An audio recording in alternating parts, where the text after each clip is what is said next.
Hello viewers, career এক্সেলে তোমাদের সবাইকে স্বাগত জানাই। আশা করি তোমরা সবাই ভালো আছো আর সুস্থভাবে পড়াশোনা করছো।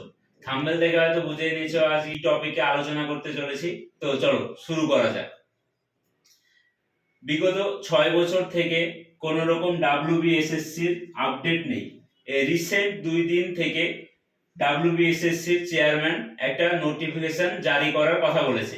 নোটিফিকেশন শীঘ্রই আসবে এ কথা জারি করেছে, নতুন নিয়ম মেনে।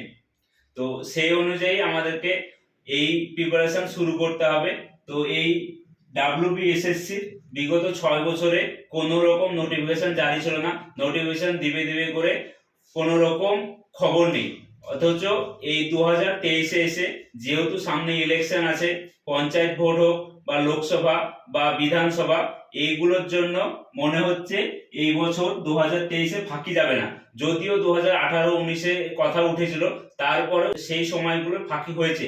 কিন্তু আমি যতদূর শ্রদ্ধেয় স্যারের কাছ থেকে জানতে পেরেছি, তবে এই থেকে আমি মনে করি যে 2023-এ খুব শীঘ্রই হয়তো মার্চ বা এপ্রিলের মাঝামাঝি পর্যন্ত এসএলএসটির জন্য নিউ নোটিফিকেশনটা বের হবে। এবং তোমাদের তো সিলেবাসটা আগেই দেওয়া হয়েছে, আর সেই সিলেবাস অনুযায়ী পরীক্ষা হবে। তবে এবছর সমস্ত রকম বিধি নিয়ম মেনে পরীক্ষা নেওয়ার কথা বলেছে, সেই জন্যই হয়তো এত দেরি হচ্ছে। যেটা আমাদের চেয়ারম্যান বলেছে, এসএসসি যেটা চেয়ারম্যান, সে এই কথাই বলেছে। তবে তোমরা যদি ওই ভিডিওটা না দেখে থাকো, কনফারেন্সের ওই ভিডিওটা, তবে আমার ডেসক্রিপশনে লিংক দেওয়া থাকবে, সেখানে গিয়েও তোমরা ভিডিওটা দেখতে পারো।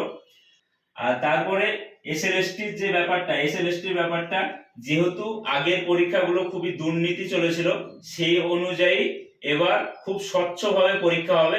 ডাব্লিউবি যে টেটের ব্যাপারটা, প্রাইমারি টেটের ব্যাপারটা এবার খুব স্বচ্ছভাবে হচ্ছে, অর্থাৎ হবে এরকমই মনে হচ্ছে। কারণ আগের বছরগুলো হয়তো 2017-তে ফর্ম ফিল আপ হয়েছিল, 2021-এ পরীক্ষা, এরকম ভাবে 2-3টে বছর গড়, তারপর আবার একটা বছর রেজাল্ট। কিন্তু 2022-এ খুব তাড়াতাড়ি নোটিফিকেশন দিয়ে খুব তাড়াতাড়ি পরীক্ষা নেওয়া, এমনকি 2 মাসের মাথায় রেজাল্ট, সমস্ত কিছু এগুলো খুব শীঘ্র, অর্থাৎ খুব তাড়াতাড়ি প্রসেসটা কমপ্লিট হচ্ছে। সেই অনুযায়ী তোমরা ডাব্লিউবিএসএসসির জন্য প্রিপারেশন রাখো। খুব শীঘ্রই এটা নোটিফিকেশন বের হবে এবং খুব তাড়াতাড়ি পরীক্ষা হবে। তো সেই জন্য তোমাদেরকে এখন আমার মনে হয় প্রিপারেশন রাখা উচিত, আর খুব শীঘ্রই তোমাদের নোটিফিকেশন বের হবে। আজকের ভিডিওটা এই পর্যন্তই, ধন্যবাদ।